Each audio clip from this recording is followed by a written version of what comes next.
On today's episode of Anime Afterthought, Noblesse, episode 12, Everything is Correct Execution. The word of the day is soul weapon. Can you say that with me? Soul weapon. Seriously, it seems like everyone is just itching to bust out their ultimate technique, like several of the clan leaders, Frankenstein, hell, even the Lord. But I do have to say, with everything going on, they're definitely ramping up all the action. It feels super intense, leading to a lot of exchanges, and I'm just overly joyed. First and foremost, Regis is in a non-stop mission trying to get the sanctuary to save Sarah, and of course his grandfather, and he's literally hitting one roadblock after another. First and foremost, Rael. Now obviously he must be taking out his frustrations on Regis, and I love it when he calls out like, dude, I thought you loved Sarah and you're just gonna let her fucking die? Like, what's wrong with you? You can tell that this dude is conflicted, like, hey man, that's the Lord's decision, plus it's like your fucking fault anyways, like you're the one to blame, like fuck you dude, let's just, you know what, let's throw down. Luckily though, the RK4 does not roll alone. They're packing 3 more deep. M21, Takio, and Tao are there to back the little noble up. But even with the new and improved T2 drug, M21 in his more modified state, I'm assuming judging by how his hands currently look, and their overall battle tactics, they are still at a disadvantage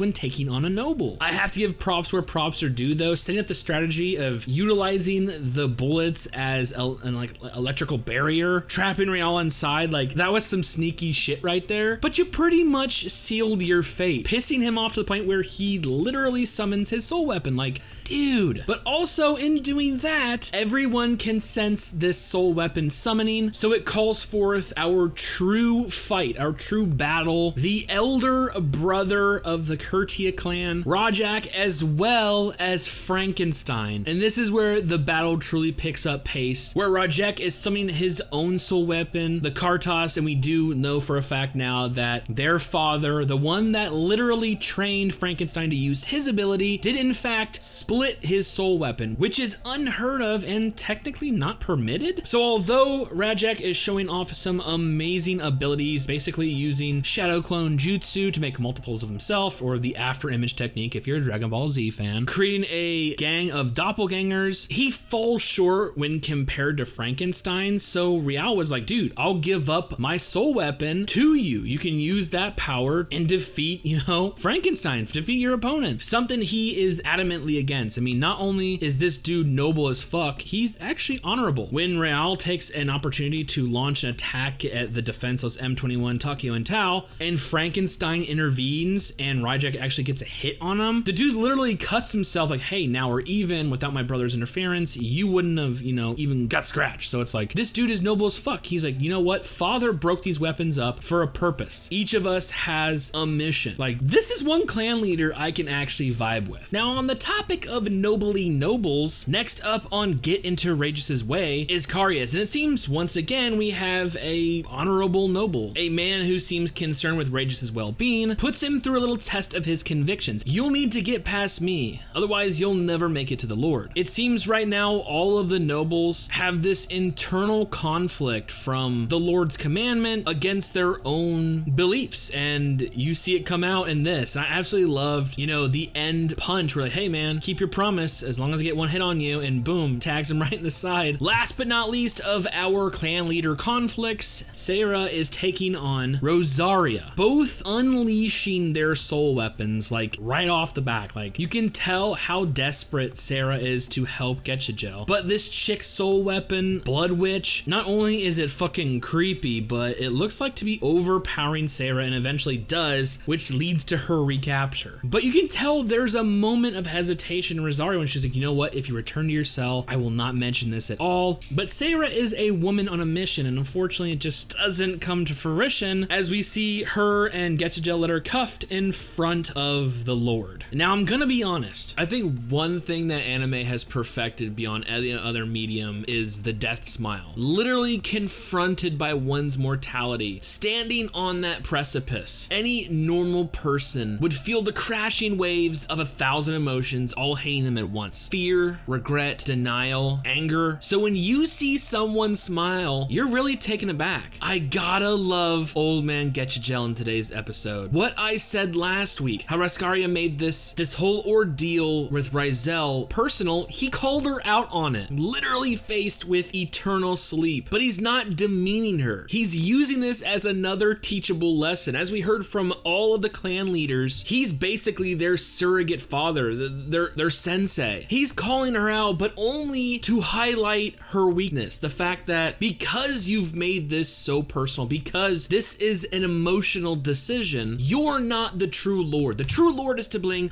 all the clan leaders together, all the nobles together under one roof. But he goes a step further. If there's anything that I'm guilty of, it was not preparing you enough that this is how you ended up. So even after all this, even trying to convey the previous Lord's thoughts on Rizal and even Frankenstein, all this, he was still so accepting. You've made the right decision.